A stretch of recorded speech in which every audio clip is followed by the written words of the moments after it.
आज आम अष्टम श्रेणी विज्ञान बहिर प्रथम अध्याय शस्य उत्पादन और परिचालना पाठटी पढ़ा। अष्टम श्रेणी विज्ञान प्रथम अध्याय शस्य उत्पादन और परिचालना। तुम माने सबू दा कोदाल लंगल खुरपी एरा सब देखी दा देखी कि नहीं कहल एगुड़िया सब कि काम लगुवा आमर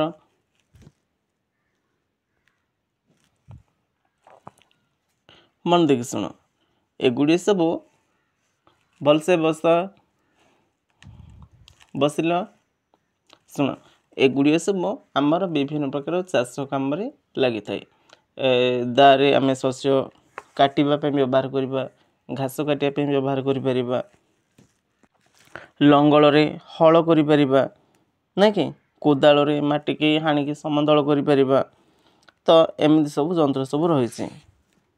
एटा भी आम जाचु जे आम समस्ते खाद्य खाऊ, खाद्य न खाइले कि बंचिकी रही पारिबा नाही। अच्छा खाद्य न खाई कौन बंची पारिबा अधिक दिन बंची पारिबा नाही। तेणु देख जेहेतु एते गुड़िए लोक रोचते तो एते गुड़िए लोक को खाद्य तो बहुत दरकार पड़िबो। तेणु आमको कौन करने पड़िबो कहल शस्य उत्पादन करने पड़िबो। शस्य उत्पादन अर्थ हो आम फसल करवा आम चाष करवा से विभिन्न प्रकार सब फल पनीपरिया डाली जातीय शस्य है आमर कौन मुग बिरी कोलथ एगुड़िया सब है धान चाउल है एगुड़िया सब आम आदाय कर अच्छी ना कौन। अच्छा किए किए बिल रे हल करा जाउथिबार लोक किए हल करथुबो देखि हाथ टेकिला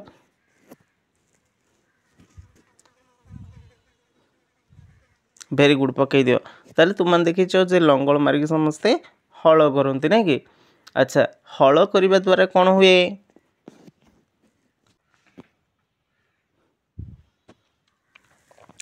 देख हल कले कौन हम माटीटा टे फसफसिया हो ऊपर माटी तल को तल माटी ऊपर को एमती माटीटा ओल्ट पाले सब हो ना नहीं। मन देखी शुण तमें इतिहास बही पढ़ीच ख्रीष्टपूर्व 10,000 वर्ष पर्यंत लोक मैंने जाजाबर भाव जीवन यापन करुले। ख्रीष्टपूर्व केते वर्ष पर्यंत लोक मैंने जाजाबर जीवन यापन करुले 10,000 वर्ष पर्यंत से माने विभिन्न गोष्ठी रे रही खाद्य अन्वेषण पर एणे तेणे घूरी बुलुले। से माने कंचा फल एवं पनीपरिया खाउथुले। खाद्य पई प्राणी शिकार मध्य करथुले। से माने बुली बुली कोड़ी कौन फल मूल कौन खाइबे ना कि गछर कौन खोली खोली तार मूल बाहर कर खाइबे आउ कौन करेंगे ना पशु पक्षी मान शिकार करके खाउथुले। पर पर कौन है से माने चाष करवा शिखिले धान गहम इत्यादि सब चाष कले। यहीपरि कृषि सब आरंभ होला बोली आम सप्तम श्रेणी मध्य पढ़ी हेले एबे आम जानिबा फसल काहाकू कुहाଯାଏ। फसल काहाकू कुहाଯାଏ किए कहि परिबा हाथ टिक कहला फसल काहाकू कुहाଯାଏ।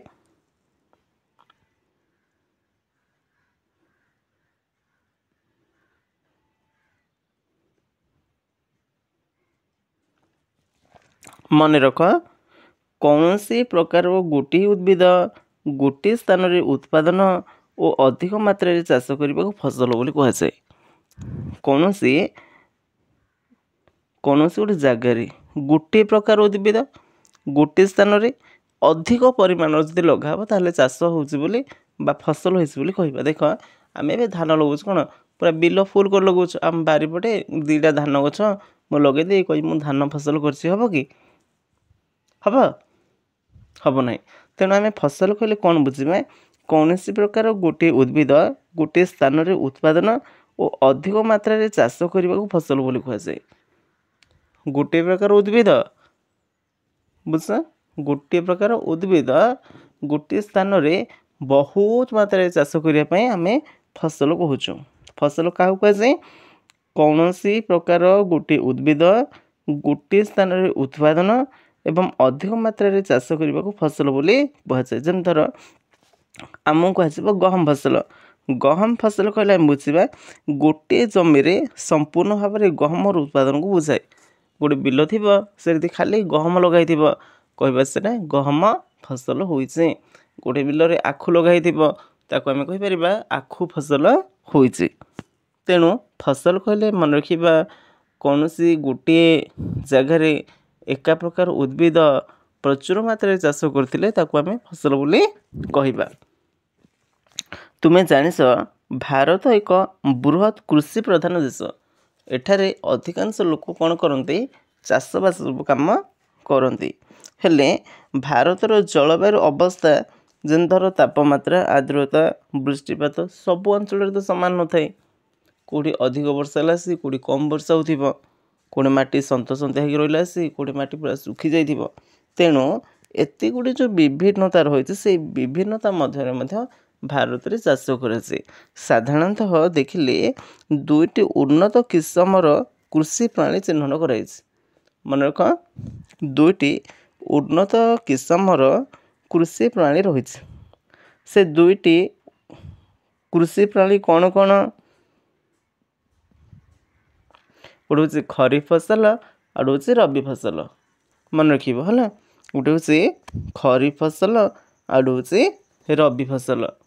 କାହିଁ କିଏ କହିପାରିବ ଖରିଫ ଫସଲ? ହାତ ଟେକିଲ, କୁହ ଯେ ଜାଣିଛ, କୁହ ଖରିଫ ଫସଲ କାହାକୁ କୁହାଯାଏ?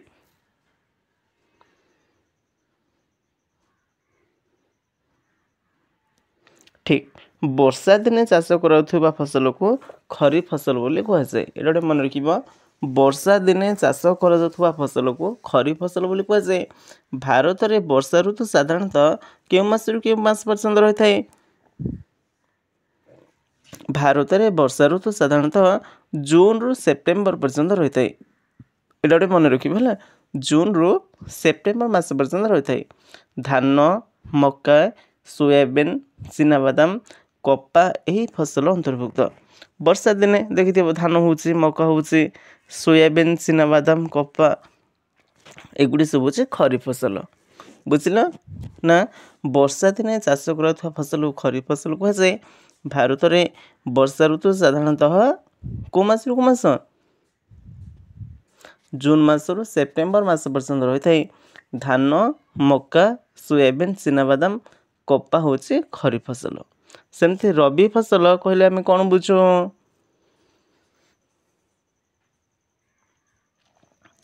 ଶୀତ ଦିନେ ଉତ୍ପାଦିତ ହେଉଥିବା ଫସଲକୁ ରବି ଫସଲ କୁହାଯାଏ। ମନେ ରଖିବ ହେଲା, ଶୀତ ଦିନେ ଉତ୍ପାଦନ ହେଉଥିବା ଫସଲକୁ ରବି ଫସଲ ବୋଲି କୁହାଯାଏ। ଏହି ରବି ଫସଲ ସାଧାରଣତଃ କେଉଁ ମାସରୁ କେଉଁ ମାସ ପର୍ଯ୍ୟନ୍ତ ଚାଷ କରାଯାଏ? ଅକ୍ଟୋବରରୁ ମାର୍ଚ୍ଚ ମାସ ପର୍ଯ୍ୟନ୍ତ। ମନେ ରଖ ଟିକେ ହେଲା, ଯେମିତି ଆମେ ଖରିଫ ଫସଲ ପଢ଼ିଥିଲେ, ଖରିଫ ଫସଲ ହେଉଥିଲା ଜୁନରୁ ସେପ୍ଟେମ୍ବର, ସେମିତି ରବି ଫସଲ ହେଉଛି ଅକ୍ଟୋବରରୁ ମାର୍ଚ୍ଚ ମାସ ପର୍ଯ୍ୟନ୍ତ। ଶୀତ ଦିନେ ଉତ୍ପାଦନ ହେଉଥିବା ଫସଲକୁ ରବି ଫସଲ ବୋଲି କୁହାଯାଏ। ମନେ ରଖିବଟା, ଶୀତ ଦିନେ ଉତ୍ପାଦନ ହେଉଥିବା ଫସଲକୁ ରବି ଫସଲ କୁହାଯାଏ। ଏହି ରବି ଫସଲ ସାଧାରଣତଃ ଅକ୍ଟୋବର ମାସରୁ ମାର୍ଚ୍ଚ ମାସ ପର୍ଯ୍ୟନ୍ତ ଚାଷ କରାଯାଏ। ରବି ଫସଲରେ କ'ଣ କ'ଣ ଚାଷ ହୁଏ?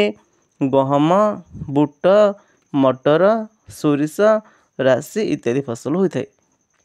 ସାଧାରଣତଃ ଗହମ, ବୁଟ, ମଟର, ସୋରିଷ, ରାଶି ଡାଲି ଜାତୀୟ ଫସଲ ଗୁଡ଼ିକ ମୁଗ, ବିରି, ଚଣା ହେଲା, ଏଗୁଡ଼ିକ ସବୁ ଯାକ ସବୁ ହୋଇଥାଏ ରବି ଫସଲ। ବୁଝିଲ? ଗ୍ରୀଷ୍ମ ଋତୁରେ ମଧ୍ୟ ବିଭିନ୍ନ ପନିପରିବା ଚାଷ ହେଉଛି। ଆଉ କ'ଣ ହେଉଛି ନା ବିଭିନ୍ନ ଡାଲି ଜାତୀୟ ମଧ୍ୟ ଫସଲ ହେଇପାରୁଛି। ଏବେ ଆମେ ଦେଖିବା କୃଷି ପ୍ରଣାଳୀ, ଫସଲ ଉତ୍ପାଦନର ମୌଳିକ ପ୍ରଣାଳୀ। ଫସଲ ଉତ୍ପାଦନର ମୌଳିକ ପ୍ରଣାଳୀ ବା କୃଷି ପ୍ରଣାଳୀ କ'ଣ ବୁଝିବା। ଦେଖ, ତୁମେ ଦେଖିବ ଯଦି ଆମେ ଧାନ ଚାଷ କରୁଛୁ, ଧାନ ଚାଷ କଲେ ପ୍ରଥମେ ହଳ କରୁଛୁ, ନାଇଁ କି? ଘାସ ଫାସ ଯାହା ଥିବ ସବୁ ସଫାସୁତୁରା କରିଦେଉଛୁ, ମାଟି ଗୁଣ୍ଡ ଫୁଣ୍ଡ ଯାହା ଯଦି ମାନେ ଗୋଟା ଗୋଟା ମାଟି ଥିବ ତାକୁ ଗୁଣ୍ଡ କରିଦେଉଛୁ, ତାପରେ ବିହନ ବୁଣି ଦେଉଛୁ, ସାର ପକାଉଛୁ। ତ ଏମିତି କ୍ରମ ଅନୁସାରେ କେଉଁଟା ପରେ କେଉଁଟା କାମ ଆମେ କରୁଛୁ। ଏଇଟା ଆମେ କହିବା କୃଷି ପ୍ରଣାଳୀ। कृषि प्रणाली कौन भल देख शस्य उत्पादन पाई कृषक एक निर्दिष्ट समय विभिन्न पंथा अवलंबन करिथाए एटा को कृषि प्रणाली कहती। बुझिल कृषि प्रणाली कौन मन देखि शुण शस्य उत्पादन पाई कृषक निर्दिष्ट समय विभिन्न पंथा अवलंबन करिथाए कौ समय कृषक कौन सब काम करे से सीरियल आम देखिले आम कह गोटे कृषि प्रणाली। देखिबा कृषि प्रणाली कौन कृषि प्रणाली देख कृषि प्रणाली साधारणतः 7 प्रकार मिलू सीरियल रे मृत्तिका प्रस्तुति मंजी बुणा खत और सार प्रयोग जलसेचन अनाबना गछ दमन अमल आउ संरक्षण। ताहले कृषि प्रणाली 7 जानल कौन कौन सेटा मृत्तिका प्रस्तुति मु कहूचे तमे गोटे गोटे कहब मृत्तिका प्रस्तुति मंजी बुणा खत एवं सार प्रयोग जलसेचन अनाबना गछ दमन अमल संरक्षण संरक्षण मृत्तिका प्रस्तुति मंजी बुणा खत एवं सार प्रयोग जलसेचन अनाबना गछ दमन अमल संरक्षण। बुझिला कृषि प्रणाली है कृषक एक निर्दिष्ट समय विभिन्न पंथा अवलंबन करिथाए कृषक एक निर्दिष्ट पंथा अवलंबन करता है माने कौ समय कौन करा जीव से गोटे निर्दिष्ट गोटे सिस्टमेटिक करता है आम कहू कौन ना कृषि प्रणाली। तो कृषि प्रणाली रही कौन ना मृत्तिका प्रस्तुति कह मृत्तिका प्रस्तुति मंजी बुणा खत एवं सार प्रयोग जलसेचन अनाबना गछ दमन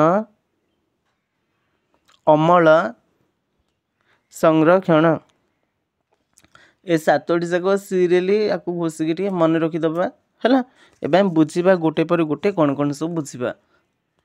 देख 1 नंबर से मृत्तिका प्रस्तुति है आम मटीटा केमी प्रथम रेडी करवा माने कौन प्रस्तुत कर रखा से मंजी बुणा योग्य हम।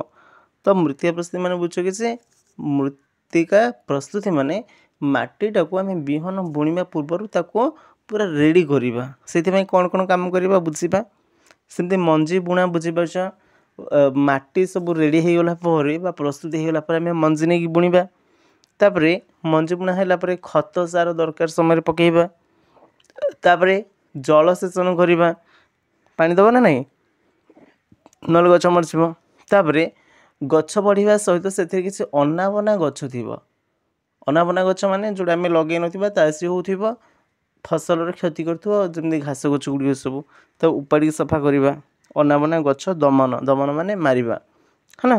तापर अमल आमर फसल होगला पूरा शस्य फलीगला पनीपरिया लगे फलीगला कौन कर आदाय करवाटा कहवा अमल करवा। संरक्षण आनिक आम सुरक्षित सहित आम रखा जमती सेटा को अमल करथिबा शस्य को नष्ट न करिकि आम जागृत रखिबाटा होचे ताको संरक्षण करवा। तो यार भी आम गोटे गोटे भलसे बुझा कौन शस्य उत्पादन पूर्वर मृत्तिका प्रस्तुति होचे प्राथमिक सोपान।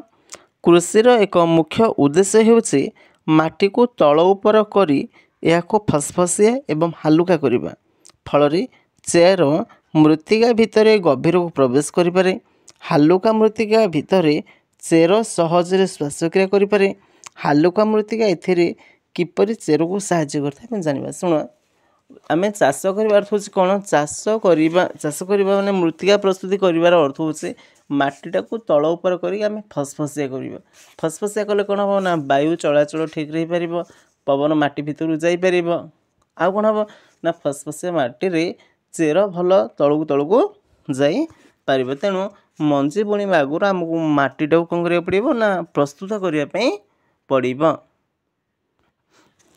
हालुका मृत्तिका जिया एवं अणुजीव वृद्धि में सहायक होता है ଏହି ଜୀବଗୁଡ଼ିକ କୃଷକର ବନ୍ଧୁ ଅଟନ୍ତି। ଆହୁରି ମଧ୍ୟ ମାଟିକୁ ତଳ ଉପର କରି ହାଲୁକା କରିବା ସହିତ ଖତିର ବା ହ୍ୟୁମସ୍ ବୃଦ୍ଧି କରିଥାନ୍ତି। ଦେଖ କ'ଣ ନା ହାଲୁକା ମୃତ୍ତିକା ଯଦି ରହିଲା ସେଥିରେ ଜିଆ ଏବଂ ବିଭିନ୍ନ ଅଣୁଜୀବ ମାନେ ବଢ଼ିବେ। ଜିଆ ମାନେ କ'ଣ ଯେଉଁ କେଞ୍ଚୁଆ ଯାକୁ ଦେଖିଥିବ, ସେମାନେ ରହିଲେ ମାଟିଟାକୁ କ'ଣ କରିବେ ନା ତଳ ଉପର କରିବେ, ଫସଫସିଆ କରିବେ ଆଉ ହ୍ୟୁମସ୍ର ପରିମାଣ ବଢ଼ିବ। ହ୍ୟୁମସ୍ ମାନେ ମାଟି ଥିବା ଜୈବିକ ପଦାର୍ଥ ଗୁଡ଼ିକୁ ହ୍ୟୁମସ୍ ବୋଲି କୁହନ୍ତି। ଯଦି ଆମେ ପିଡ଼ିଆ ବା ବିଭିନ୍ନ ସବୁ ରାସାୟନିକ ସାର ଆମେ ପକାଇବା, ବିଷ ପକାଇବା, କୀଟନାଶକ ଔଷଧ ପକାଇବା, ତାହେଲେ ଜିଆ ମାନେ ଅଣୁଜୀବ ମାନେ ମରିଯିବେ, ମୃତ୍ତିକା ଅନୁର୍ବର ହେଇଯିବ। ତମେ ଭାବୁଥିବ ଯେ ମାଟିଟାକୁ ତଳ ଉପର କରିକି ଲାଭ କ'ଣ? ମନେ ଦେଖି ଶୁଣ, ମାଟିଟା ତଳ ଉପର ହେଲେ କ'ଣ ହୁଏ? ତମେ ଜାଣିଛ ଯେ ଆଜି ଗଛର ପତ୍ର ହେଲା ବା ଘାସ ହେଲା କ'ଣ ବା ଛୋଟ ଛୋଟ କେଞ୍ଚୁଆ ହେଲା ଇତ୍ୟାଦି ଇତ୍ୟାଦି ସବୁ ଅଣୁଜୀବ ହେଲା, ଏମାନେ ସବୁ କ'ଣ ହେବେ ନା ମାଟି ଥିବେ, ମାଟିରେ ପୋତି ହେଇକି ସେମାନେ ତଳେ ପୋଚ ହୋଇକି ଥିବେ। ଉଦ୍ଭିଦର କାମ ହେଲା ସେ କ'ଣ କରିବ, ସେଗୁଡ଼ିକୁ ପୁଣି ଗ୍ରହଣ କରିବ। ଆମକୁ କେମିତି ଭାତ ଡାଲି ଖାଇବା ଭଲ ଲାଗୁଛି, ଚିକେନ୍ ଆଉ ଟିକେ ଭଲ ଲାଗିବ, ସେମିତି ଗଛ ଗୁଡ଼ିକ ଯେଉଁ ବଞ୍ଚିଥିବେ ତା ଚେରକୁ କ'ଣ ଦରକାର, ସେମିତିକା ଜୀବରୁ ତିଆରି ହୋଇଥିବା ଜୈବିକ ପଦାର୍ଥ ଗୁଡ଼ିକ ବା ହ୍ୟୁମସ୍ ତାକୁ ଦରକାର। ତେଣୁ ମାଟିଟାକୁ ଯଦି ଆମେ ତଳ ଉପର କରିଦେବା, ମାଟି ତଳେ ଯେଉଁ ରହିଥିବା ସବୁ ଜୈବିକ ଉପାଦାନ ଗୁଡ଼ିକ ଗଛ ଠିକ୍ରେ ପାଇପାରିବ ଆଉ ଭଲ ବଢ଼ିପାରିବ। ବୁଝିପାରିଲ? ମାଟି ତଳେ ଯେଉଁ ହ୍ୟୁମସ୍ ରହିଛି ମାନେ କ'ଣ, ଯେଉଁ ଜୈବିକ ଉପାଦାନ ଗୁଡ଼ିକ ସବୁ ଥିବ ସେଗୁଡ଼ିକ ଫସଫସିଆ ହେଇକି ମାଟିର ଲଙ୍ଗଳ ମାରିଥିଲେ ସେସବୁ ଉପରକୁ ଉଠି ପଡ଼ିବ, ଯେଉଁଟାକି ଗଛ ପାଇଁ ଦରକାରୀ। ତାହେଲେ ଏବେ କହିଲ ଚାଷ କରିବା ବା ହଳ କରିବା କହିଲେ ତୁମେ କ'ଣ ବୁଝ?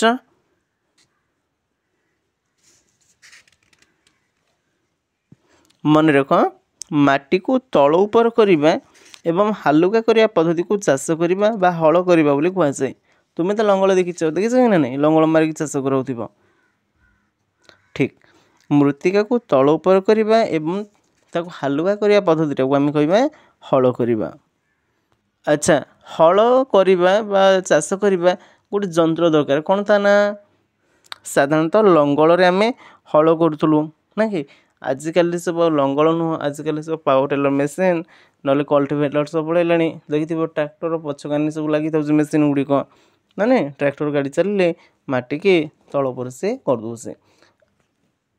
ଏବେ ଆମେ ଲଙ୍ଗଳର ବିଭିନ୍ନ ଅଂଶ ଜାଣିବା। ଲଙ୍ଗଳ ହେଉଛି ଦେଖ ଦୁଇ ପ୍ରକାର ଆସିଥାଏ, ଲୁହା ଲଙ୍ଗଳ ଆସିଥାଏ ଆଉ କାଠ ଲଙ୍ଗଳ ଆସିଥାଏ। ଲଙ୍ଗଳ କାଠରେ ବି ତିଆରି ହୋଇଥାଏ ଆଉ ଲୁହାରେ ମଧ୍ୟ ତିଆରି ହୋଇଥାଏ। ଆଚ୍ଛା କହିଲ, ଆମେ ଯେତେବେଳେ ହଳ କରିବା ମାଟିଟା ଟିକେ ଓଦାଳିଆ ଥିବ ହଳ କରିବା ନା ପୁରା ଶୁଖି ଯାଇଥିବ ପୁରା ହଳ କରିବା କହିଲ ଦେଖି? ଠିକ୍, ମାଟି ଟିକେ ଓଦାଳିଆ ଥିବା ଆମେ ହଳ କରିବା। ମନେ ଅଛି, ମାଟି ଟିକେ ଓଦାଳିଆ ଥିଲେ ହଳଟା ସହଜରେ ହେଇପାରିବ, ଲଙ୍ଗଳଟା ଗଳିକି ଯାଇପାରିବ। କିନ୍ତୁ ମାଟି ପୁରା ଶୁଖି ଯଦି ଟାଣ ହେଇକି ଥିବ ହେଇପାରିବ କି? ହେଇପାରିବ ନାହିଁ। ଗୋରୁକୁ ମଧ୍ୟ ବହୁତ କଷ୍ଟ ହେବ, ଆମକୁ ବି କଷ୍ଟ ହେବ। ଖାଲି ଖସିବ ସିନା, ସେ ଲଙ୍ଗଳ ଭିତରେ ପଶିପାରିବ ନାହିଁ। ଦେଖ, ଯେତେବେଳେ ଆମେ ହଳ କରିଥାଉ, ହଳ କରିବା ସମୟରେ ସବୁ ବଡ଼ ବଡ଼ ସବୁ ମାଟି ଗୁଳା ଗୁଳା ହେଇକି ବାହାରିକି ପଳେଇ ଆସିଥିବ। ଦେଖିନ, ହଳ କରି ଗାର ହେଇଯାଇଥିବ ତା ସାଇଡ଼୍ରେ ସବୁ ବଡ଼ ବଡ଼ ଚେକା ଚେକା ମାଟି ପଡ଼ିଥିବ ଆସିକି।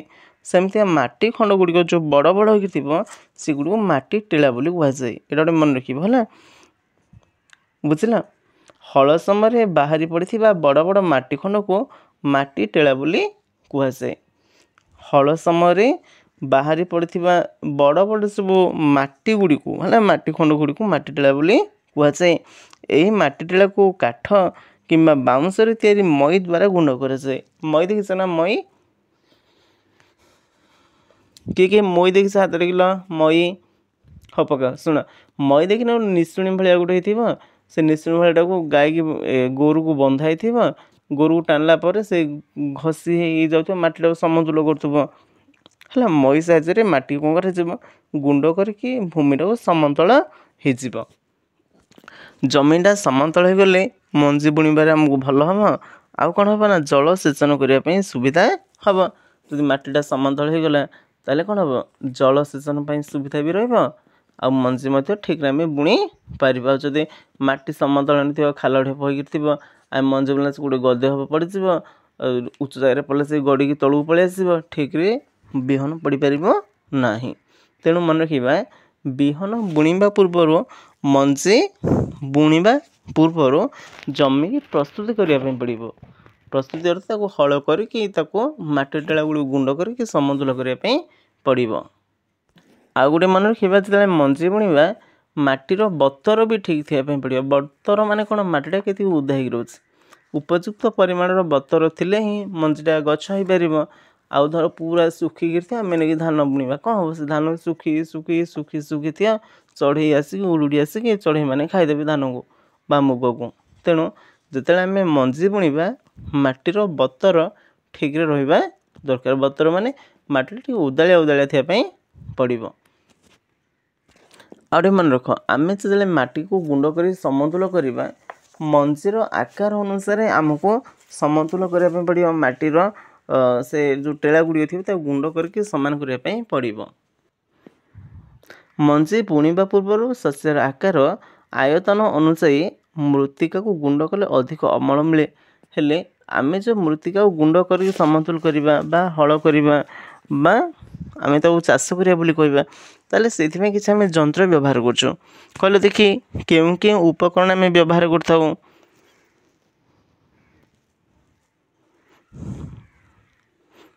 ଲଙ୍ଗଳ, କୋଦାଳ ଏବଂ କଲ୍ଟିଭେଟର ଆଉ ପାୱାର ଟିଲର, ଏଗୁଡ଼ିକ ସବୁ ଆମେ ବ୍ୟବହାର କରୁଛୁ। ବୁଝିଲ? ଲଙ୍ଗଳ ତୁମେ ଜାଣିଥିବ, ମୁଁ କହିଲି ଯେ ଲଙ୍ଗଳ କେତେ ପ୍ରକାର ଆସୁଛି? 2 ପ୍ରକାର, ଲୁହା ଲଙ୍ଗଳ ଆସୁଛି ଆଉ କାଠ ଲଙ୍ଗଳ ଆସୁଛି। ଆଚ୍ଛା, ଲଙ୍ଗଳର କଣ୍ଟି କହିଲେ ତୁମେ କେଉଁଟା ବୁଝ କହିଲ?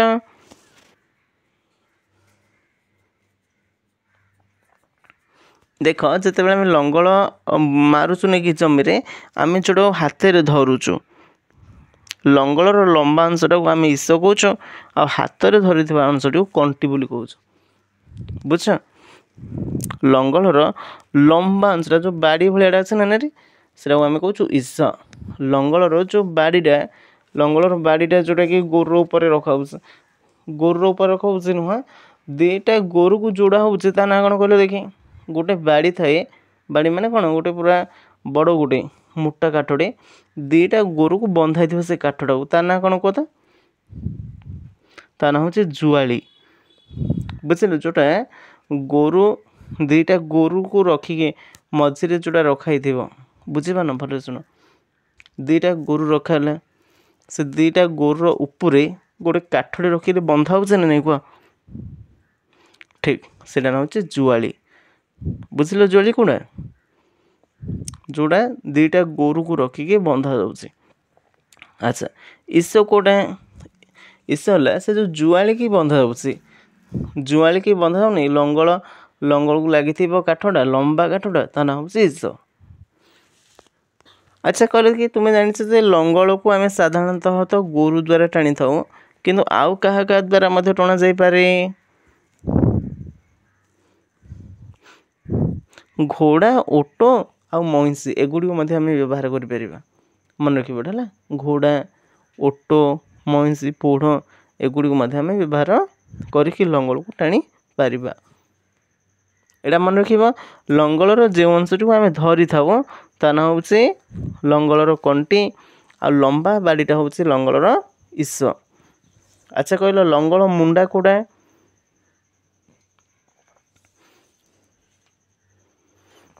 ଦେଖିଥିବ, ଲଙ୍ଗଳର ତଳ ଭାଗରେ ଗୋଟେ ତ୍ରିଭୁଜ ଆକୃତିର ଗୋଟେ ଲୁହାଟେ ଥାଏ, ଲୁହା ପ୍ଲେଟ୍ଟି। ଲଙ୍ଗଳରେ ତ୍ରିଭୁଜ ଆକୃତିକ ଲୁହା ପ୍ଲେଟ୍ ଥାଏ, ଯେଉଁଟାକୁ ଲଙ୍ଗଳ ମୁଣ୍ଡା ବୋଲି କୁହାଯାଏ। ଲଙ୍ଗଳ ମୁଣ୍ଡା କ'ଣ ବୁଝିଲ?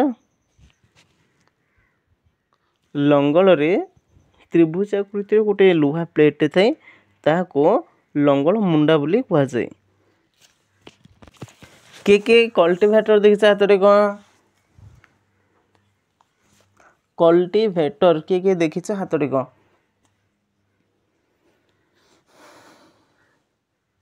ହଉ, ପକେଇ ଦିଅ। ଶୁଣ, କଲ୍ଟିଭେଟର କୋଉଟା ଦେଖ, ତୁମେ ଦେଖିଥିବ ଯେ ଟ୍ରାକ୍ଟର ଗାଡ଼ିର ପଛକାନି ଲଙ୍ଗଳ ଲାଗିକି ବୁଲା ହେଉନିକିରି, କେତିକି ଜାଗା ଲାଗିଥିବ?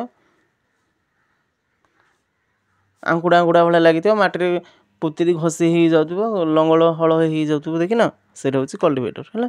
ଆଜିକାଲି କ'ଣ ହେଉଛି କହିଲ ଆଉ ଲୋକମାନେ ହଳ ବ୍ୟବହାର କରୁନାହାନ୍ତି। ହଳ ବ୍ୟବହାର ନକରି ଟ୍ରାକ୍ଟର ଆଣ ବୁଲେଇ ଦିଅ କହୁଛନ୍ତି। ଟ୍ରାକ୍ଟର ପଛପଟେ ଯେଉଁଟା ଲାଗୁଛି ତା ନାଁ ହେଉଛି କଲ୍ଟିଭେଟର। ହେଲେ ସେ କଲ୍ଟିଭେଟର ଦ୍ୱାରା ଲାଭ କ'ଣ ହେଉଛି କୁହ ତ? କଲ୍ଟିଭେଟର ବ୍ୟବହାର କଲେ ମଜୁରୀ ଆଉ ସମୟ କମ୍ ଖର୍ଚ୍ଚ ହେଉଛି। ଦେଖ ଆମେ ଗୋଟେ ବିଲକୁ ଯଦି ହଳ କରିବା ଯେତିକି ସମୟ ଲାଗିବ ଯଦି ଟ୍ରାକ୍ଟର ବୁଲେଇ ଦେବା ବହୁତ କମ୍ ସମୟରେ ହେଇଯିବ। ଜଣେ ଲୋକ ଦିନ ସାରା ବୁଲିଲେ ଗୋଟେ ବିଲ ସରିପାରିବ ନାହିଁ। କିନ୍ତୁ ଯଦି ଆମେ କଲ୍ଟିଭେଟର ବ୍ୟବହାର କରିବା ଜଣେ ଲୋକ 5-10ଟା ବିଲ ହେଲେ ସରା କଲେ ସରିଦେବ। ରାତି ଦିନ ହେଲେ ସରିଦେବ। କ'ଣ ପାଇଁ? କିଛି ହାଲିବାକୁ ପଡ଼ିବନି, ମୋଟରରେ ତ ଚାଲିବ ଗାଡ଼ି ଆଉ। କିନ୍ତୁ ଯଦି ନିଜେ ନିଜେ କରିବ ଏକୁଟିଆ ସେ ପୁଣି ଗୋଟେ ଗାର ହେଇଯାଉଥିବ, ବହୁତ ଲେଟ୍ ହେବ ନା ନାହିଁ? ଠିକ୍। ଆଚ୍ଛା, କୋଦାଳ କହିଲେ କ'ଣ ବୁଝୁଛ କାହିଁ କହିଲ? କୋଦାଳ ବିଷୟରେ 2-4 ଧାଡ଼ି କୁହ ଯାହା ବୁଝୁଛ।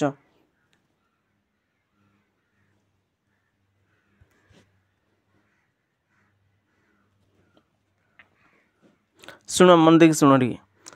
କୋଦାଳ କୋଡ଼ାରେ ଆମେ ଯେଉଁ ଠିଆ କୋଡ଼ି ଯେଉଁ କହୁଛୁ ସେଇଟା ହେଲା। କୋଦାଳ ହେଉଛି ଗୋଟେ ଯନ୍ତ୍ର ଯେଉଁଟାକୁ ମାଟି ହାଣି ହାଲୁକା କରିବାରେ ଆମକୁ ସାହାଯ୍ୟ କରିଥାଏ। ଗଛ ଅନାବନା ଗଛ ଘାସ ଗଛକୁ ଆମେ ସଫା କରିପାରୁଛୁ। ଏଥିରେ ଏକ ଲମ୍ବା କାଠ ବାଉଁଶ ବା ଲୁହାର ପ୍ଲେଟ୍ଟି ଲାଗିଥାଏ ଆଉ ବେଣ୍ଟ ଲାଗିଥାଏ। ମନ ଦେଇ ଶୁଣ, କୋଦାଳରେ ସେ ପଚାରିବ କୋଦାଳରେ କ'ଣ ବା କୋଦାଳ ବିଷୟରେ ବର୍ଣ୍ଣନା କର। କୋଦାଳ କେମିତିଆ? ତାହେଲେ କୋଦାଳରେ ଗୋଟେ ଲମ୍ବା କାଠ କିମ୍ବା ବାଉଁଶ ଲାଗିଥିବ କିମ୍ବା ଲୁହାର ବେଣ୍ଟଟେ ଲାଗିଥିବ ଆଉ ଗୋଟେ ଲୁହା ପ୍ଲେଟ୍ ଲାଗିଥିବ। ଏଇ ବେଣ୍ଟରେ ଗୋଟିଏ ପତଳା ଚଉଡ଼ା ପ୍ଲେଟ୍ଟିଏ ଲାଗିଥିବ ଯେଉଁଟାରେ ଆମେ ହାଣିକିରି ସମତୁଲ ମାଟି ସମାନ କରିପାରିବା, ସମତୁଲ କରିପାରିବା, ଅନାବନା ଘାସ ଗଛ ସବୁକୁ ହାଣିକି ସଫା କରିଦେଇ ପାରିବା।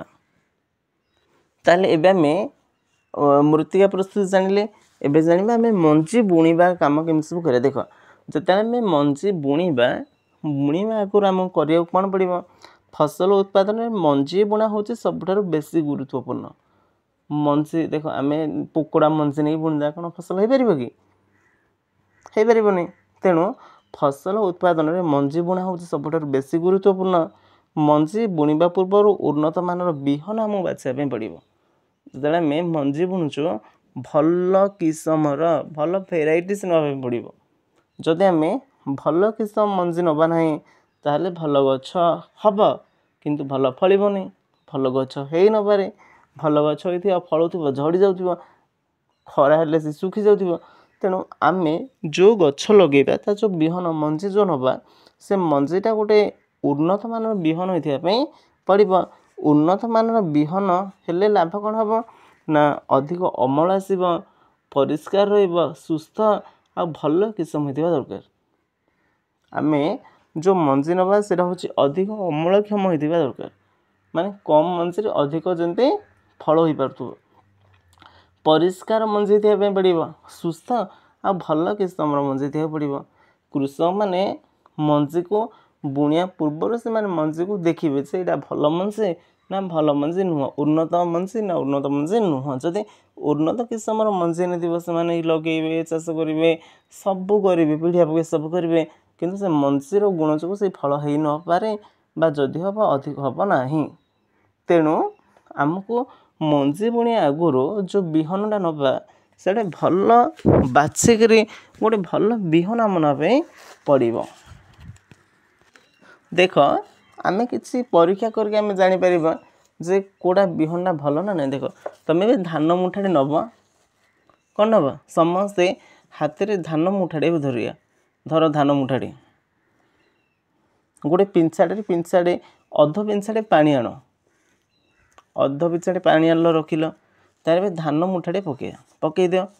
ଧାନ ମୁଠା ପକାଇଲେ ଦେଖିବ କିଛି ଧାନ ବୁଡ଼ିବ, କିଛି ଧାନ ଭାସିବ, ବୁଝଛ? ତ ଯେଉଁଟା ବୁଡ଼ୁଛି ଭଲ ଦେଖ, ଯେଉଁଟା ବୁଡ଼ିଗଲେ ଜାଣିବ ସେ ଭିତରେ ଭଲ ଧାନ ମାନେ ଭଲ ଚାଉଳଟା ଅଛି, ଭଲ ମଞ୍ଜିଟା ଅଛି, ଭଲ ଗଛ ହେଇପାରିବ। କିନ୍ତୁ ଯେଉଁଟା ବୁଡ଼ିଲେନି ଭାସିଲା ସେଟା ଆଣିବ ତା ପୋକ ଖାଇ ଦେଇଛି କିମ୍ବା ଫମ୍ପାଟା। ତେଣୁ ଏମିତି କରିକି ଆମେ ଭଲ ମଞ୍ଜି ବି ଆମେ ମାନେ ମୁଗ ବୁଣିବା ପୂର୍ବରୁ ମୁଗଟା ଆମେ କ'ଣ କରିବା ନା ପାଣିରେ ପକାଇଦେବା। ପାଣିରେ ପକାଇଦେଲେ କ'ଣ ହେବ ନା ଯେତିକି ଫମ୍ପା ଯାଇଥିବ ବାହାରି ପଡ଼ିବ, ପୋକଟା ବାହାରି ପଡ଼ିବ, ଭଲ ମଞ୍ଜା ବୁଡ଼ିବ, ଯେଉଁଟା ବୁଡ଼ିକି ଅଛି ସେଇଟା ଗୋଟେ ଭଲ ଗଛ ହେଇପାରିବ। ବୁଝାପଡ଼ୁଛି? ଯେଉଁ ମଞ୍ଜି ଗୁଡ଼ିକ ନଷ୍ଟ ହୋଇଯାଆନ୍ତି ସେମାନେ ହାଲୁକା ହେଇଯାଇଛନ୍ତି, ସେମାନେ ପାଣିର ଉପରେ ଭାସନ୍ତି। ତେଣୁ ଭାସୁଥିବା ମଞ୍ଜି ଗୁଡ଼ିକୁ ଯଦି ଆମେ ନେଇକି ବୁଣିବା ତାହେଲେ ଆମେ ଭଲ ଅମଳ କରିପାରିବା ନାହିଁ। ଭଲ ଅମଳ ତ ଦୂର କଥା, ଗଛ ହେଲେ ହେବ, ନହେଲେ ନାହିଁ। ଦେଖିବା ମଞ୍ଜିକି ଆମେ ବୁଣିବା କେମିତି।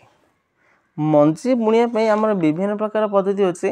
ତା ଭିତରୁ ଆଗ କାଳର ଗୋଟେ ପଦ୍ଧତି, ପୁରୁଣା ପଦ୍ଧତି ବା ପାରମ୍ପରିକ ଯନ୍ତ୍ର ଅଛି। ଆଉ ଏବେ ଆସି ସବୁ ମଞ୍ଜି ବୁଣା ଡ୍ରିଲିଂ ଯନ୍ତ୍ର। ଆଉ ହାତରେ ମଧ୍ୟ ଆମେ ବୁଣି ଦେଉଛୁ, ମୁଠେ ଧାନ ଧରି ବୁଣି ଦେଉଛୁ। ତେଣୁ ମଞ୍ଜି ବୁଣିବା ପାଇଁ ଦେଖ, ପାରମ୍ପରିକ ଯନ୍ତ୍ର କ'ଣ ଥିଲା? ପାରମ୍ପରିକ ପଦ୍ଧତିରେ ମଞ୍ଜି ବୁଣିବା ପାଇଁ କାହାଳି ସଦୃଶ ଏକ ଯନ୍ତ୍ର ବ୍ୟବହାର କରାଯାଉଥିଲା। କାହାଳି ମୁହଁରେ ଢଳା ହେଉଥିବା ମଞ୍ଜି ଗୁଡ଼ିକ 2 ବା 3ଟି ସରୁ ପାଇପ୍ ଦ୍ୱାରା ମାଟି ଭିତରେ ପଡ଼ୁଥିଲା। ଏପରି ଭାବେ ମଞ୍ଜି ବୁଣା କାର୍ଯ୍ୟ କରାଯାଉଥିଲା। କାହାଳି ମାନେ କ'ଣ? ଛତ୍ର। କାହାଳି ମାନେ କ'ଣ?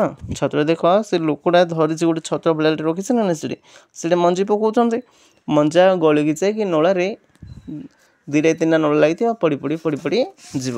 କିନ୍ତୁ ଆଜିକାଲି କ'ଣ ହେଇଛି ନା, ମଞ୍ଜି ବୁଣା ଡ୍ରିଲିଂ ଯନ୍ତ୍ର ଆସି ମଞ୍ଜି ବୁଣା ଡ୍ରିଲିଂ ଯନ୍ତ୍ରର ଲାଭ କ'ଣ ହେଉଛି? ଆଜିକାଲି ଟ୍ରାକ୍ଟରରେ ଖଞ୍ଜା ଯାଉଥିବା ଡ୍ରିଲିଂ ଯନ୍ତ୍ର ଦ୍ୱାରା ମଞ୍ଜି ବୁଣା କାର୍ଯ୍ୟ କରାଯାଉଛି। ଏହି ଯନ୍ତ୍ର ଦ୍ୱାରା ମଞ୍ଜି ଗୁଡ଼ିକ ସମାନ ଭାବେ ଠିକ୍ ଦୂରତାରେ ଏବଂ ସମାନ ଗଭୀରତାରେ ପଡ଼ିଥାଏ। ମଞ୍ଜି ଗୁଡ଼ିକ ଉପରେ ମାଟି ଘୋଡ଼ାଇ ହୋଇଯାଇଥାଏ ଏବଂ ପକ୍ଷୀମାନେ ଏଗୁଡ଼ିକୁ ଖାଇପାରନ୍ତି ନାହିଁ। ଏଥିରେ ସମୟ ଏବଂ ମଜୁରୀ କମ୍ ଖର୍ଚ୍ଚ ହୋଇଥାଏ। ବୁଝିଲ ନା? ଆଗେ ଯେଉଁ ମଞ୍ଜି ବୁଣା ଯନ୍ତ୍ର ଥିଲା, ସେଥିରେ କେବଳ ମଞ୍ଜି ପଡ଼ିବ, ମାଟି ଘୋଡ଼େଇ ହେବନି, ଆଉ ଲୋକ କରି ଆମକୁ ଘୋଡ଼େଇବା ପାଇଁ ପଡ଼ୁଥିଲା। କିନ୍ତୁ ଆଜିକାଲି ଯେଉଁ ଡ୍ରିଲିଂ ଯନ୍ତ୍ର ଅଛି, ସେଠି କ'ଣ ହେବ ନା, ଟ୍ରାକ୍ଟରର ପଛରେ ଲଗାଇଯିବ, ଗାଡ଼ି ଚାଲିବ, ମଞ୍ଜି ଲୋଡ଼ କରାହେଇଯିବ। ମଞ୍ଜି ମାଟିରେ ତୁମେ ଯେତିକି ହାତେ ଛାଡ଼ି ମଞ୍ଜି ପଡ଼ିବ, ମାନେ ତୁମେ ଦୂରତା ଯେତିକି ଦେଇଥିବ ସେତିକି ଦୂରରେ ମଞ୍ଜି ପକାଇ ଯିବ, ଆଉ ମଞ୍ଜି ଘୋଡ଼େଇ ଦେବ, ଯାହାଫଳରେ ଚଢ଼େଇମାନେ ଆଉ ମଞ୍ଜି ଖାଇପାରିବେ ନାହିଁ। ତେଣୁ ଏଇଟା ମନେ ରଖିବ, ମଞ୍ଜି ବୁଣା ଡ୍ରିଲିଂ ଯନ୍ତ୍ର ହେଉଛି କ'ଣ ନା, ମଞ୍ଜି ବୁଣା ଡ୍ରିଲିଂ ଯନ୍ତ୍ର ଟ୍ରାକ୍ଟରର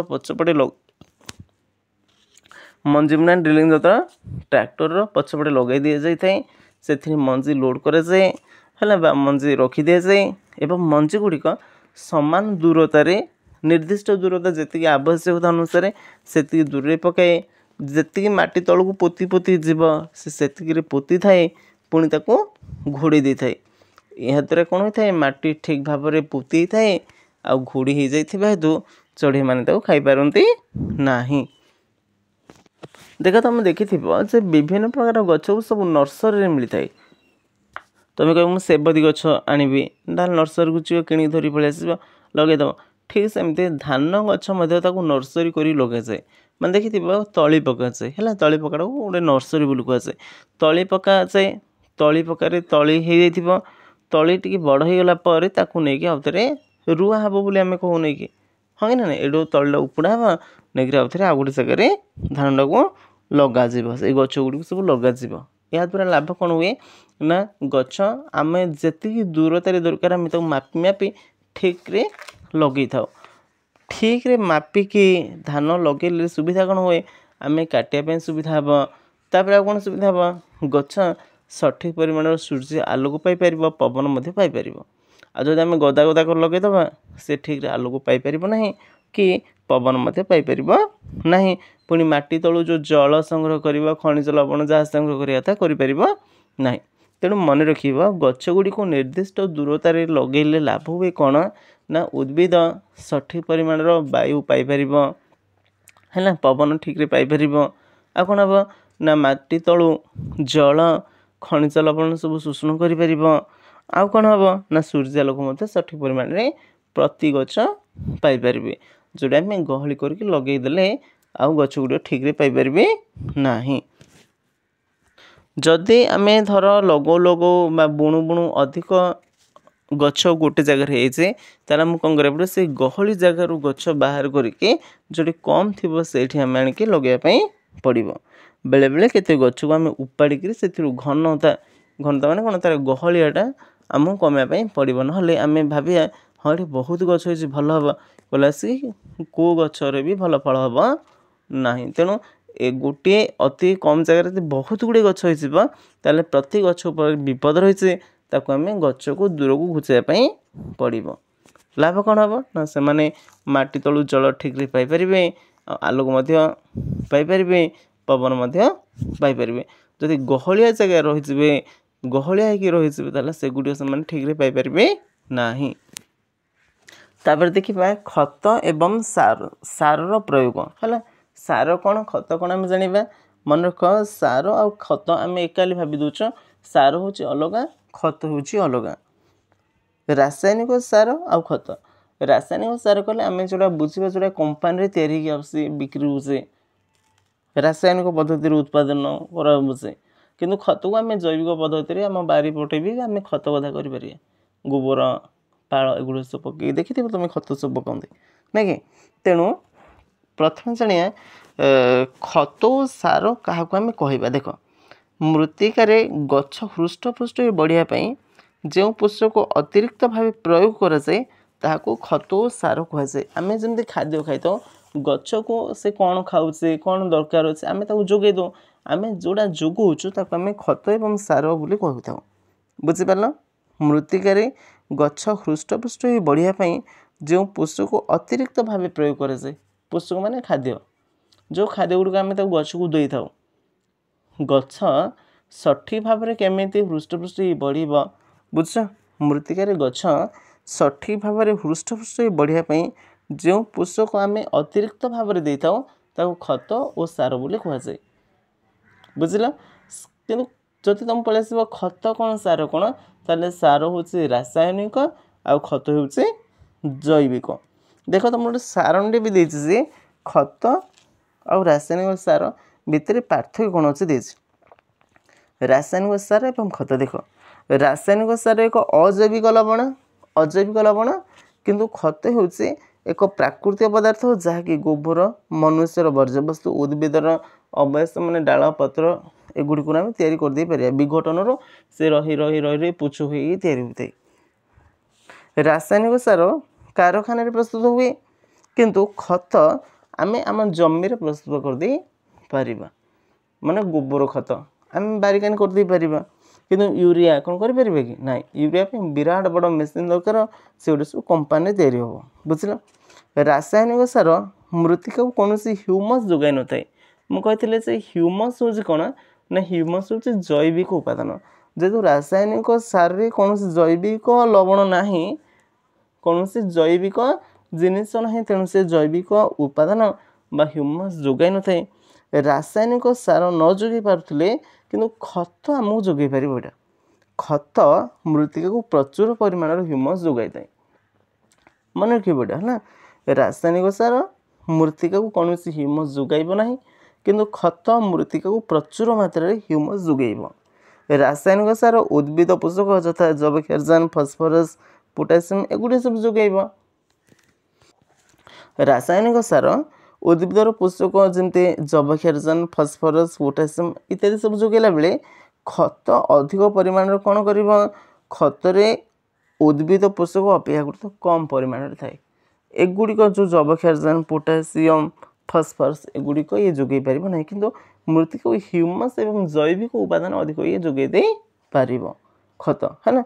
रासायनिक सार एवं खत भितर भी तुम जान खत हूँ जोड़ा आम तैयारी कर गोबर खत जिया खत है ना किंतु रासायनिक सार हूँ जोड़ा यूरिया ग्रोमर एरा सब जाऊँ पीढ़िया जाक सब आम जो पीढ़िया लिखा से हूँ रासायनिक सार।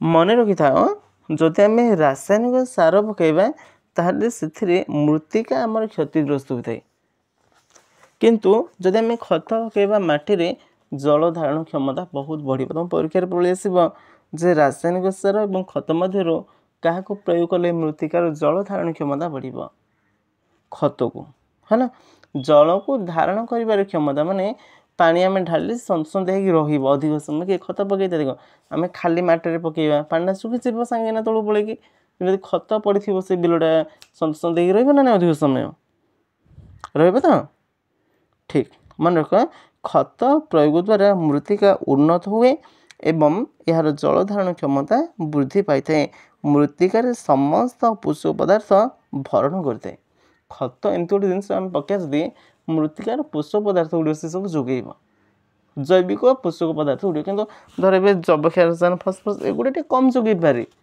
କିନ୍ତୁ ମୃତ୍ତିକା ପାଇଁ ବହୁତ ଭଲ ସେଇଟା ଯଦି ଆମେ ଖତ ପକାଇବା। ଆଉ ଯେଉଁ ରୋଗ ହେବାର ମୁଖ୍ୟ କାରଣ ହେଉଛି କ'ଣ କହିଲ, ବେଶୀ ଯଦି ରାସାୟନିକ ସାର ଏ ଯେଉଁ ପିଡ଼ିଆ ଯେଉଁ ଏବେ ଯେଉଁ ବଜାରରେ ମିଳୁଛି ଆମେ ଆଣି ପକାଉଛୁ ଧଳା ଧଳା ଚିନି ଗୁଡ଼ା ଯାକ ନାଇଁ କି ୟୁରିଆ, ଏଗୁଡ଼ା ସବୁ ଖାଇଲେ ଆମକୁ ଦୁର୍ବଳ କରିଦେଉଛି, ଆମ ପାଖରେ ବଳଟା ଆମର ନଷ୍ଟ ହେଇଯାଉଛି।